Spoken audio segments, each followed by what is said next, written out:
নতুন বছর মানেই নতুন আশা, নতুন স্বপ্ন আর নতুন করে নিজেকে গড়ে তোলার সুযোগ। Happy new year mind app family. আজকের এই বিশেষ দিনে আমি তোমাদের সামনে নিয়ে এসেছি একটা এমন বই যেটা পড়লে বুঝবে আসলে ঈশ্বর কোথাও বাইরে নেই, তিনি তোমার নিজের মনেই বাস করেন। বইটার নাম দ্য মাইন্ড ইজ গড। চলো একটা প্রশ্ন দিয়ে শুরু করি। তুমি এখন যা, তুমি কেন তা? তোমার পড়াশোনা, তোমার টাকা পয়সা, তোমার ভয়, তোমার সাহস, সব কিছুর শুরু কোথা থেকে? উত্তর একটাই, তোমার মন। এই বইটা বলে তোমার মন যেভাবে ভাববে তোমার জীবন সেভাবেই গড়ে উঠবে। মন যদি দুর্বল হয়, জীবন দুর্বল হবে। মন যদি শক্ত হয়, তোমাকে থামানোর ক্ষমতা কারও নেই। মনই ঈশ্বর কেন?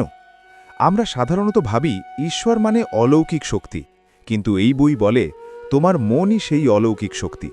একটু ভাবো, একটা আইডিয়া পুরো পৃথিবী বদলে দিতে পারে, একটা সিদ্ধান্ত জীবন ধ্বংসও করতে পারে, আবার জীবন গড়েও দিতে পারে। সেই শক্তিটা কোথা থেকে আসে? মন থেকেই। এই জন্যই বইটা বলে মাইন্ড ইজ গড। বইটায় খুব সুন্দর একটা বিষয় বলা হয়েছে, যে জিনিসে তুমি বিশ্বাস করো মন সেটাকেই সত্য বানাতে শুরু করে। উদাহরণ দিই, তুমি যদি প্রতিদিন ভাবো আমি কিছুই পারি না, মন বলবে ঠিক আছে তাই হোক। আর তুমি যদি ভাবো আমি ধীরে ধীরে সব পারব, মন বলবে চলো শুরু করি। মন তর্ক করে না, মন আদেশ মেনে চলে। লক্ষ্য ঠিক না করলে কি হয়? এই বইটা খুব কড়াভাবে একটা কথা বলে, লক্ষ্যহীন মন মানেই বিপদ। যে মন জানে না সে কি চায়, সে মন অন্যের স্বপ্ন পূরণ করতে ব্যস্ত থাকে। আজ তুমি কারোর জন্য কাজ করছো, কাল কেউ তোমাকে ব্যবহার করছে, কারণ নিজের লক্ষ্য নেই। এই নতুন বছরে বইটার সবচেয়ে বড় শিক্ষা, মনকে একটা স্পষ্ট দিক দাও। একটা মজার সত্য বলি, আমরা বলি ভাগ্য খারাপ, কিন্তু বইটা বলে না, চিন্তা খারাপ। আমরা বলি সময় খারাপ চলছে, কিন্তু সত্যটা হলো মন ভুল পথে চলছে। কটু হলেও সত্য।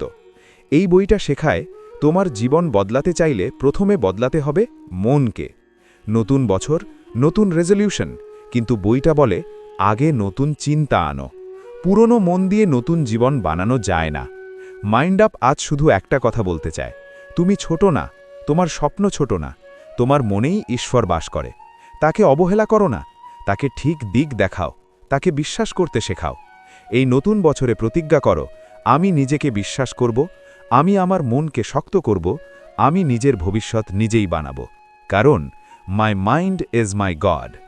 Happy new year from mind up.